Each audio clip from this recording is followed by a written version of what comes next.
英国防摕来违法掠动物的铁虎是已经禁止使用真侪年啊。不过最近伫宜兰的小大溪山区，发现有几只有人饲的动物伴，伫山顶卡去互铁虎夹断去，互当地住户看落是真唔甘。有动保人士就呼吁，公部门应该定期办理铁虎的联合稽查，互社会对这个议题更加重视。因那宜兰县府讲，会去现场了解，也规划相关的活动，希望莫阁有动物因为安尼来受伤啊。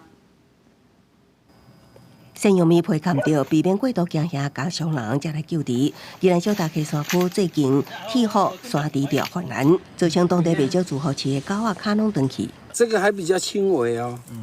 对呀，林松表家己饲的6只狗仔，都有2只互铁虎伤着，其中1只卡断去。伊讲，伫当地住户会当讲每一户所饲的狗仔，拢捌互铁虎还是山猪条危害。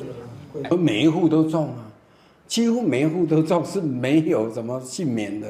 铁虎已经禁用真侪年，根据宜兰县政府统计，全县接到狗仔猫仔因为铁虎受害的通报案件，去年有22件，今年到目前为止有6件。也毋过，这个铁虎要找到是啥人坑的真困难，源头卖的人更加是歹杜绝。有动保人士就呼吁公部门应该定期办理铁虎联合稽查，还是竞赛活动，让社会对这个议题更加重视。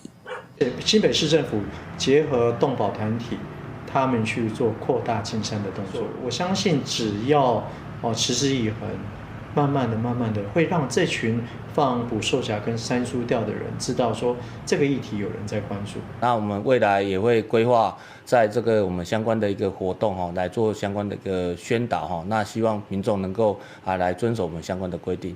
国内目前只禁用铁虎，山猪条禁用也需要人资社会共识了后推动修法。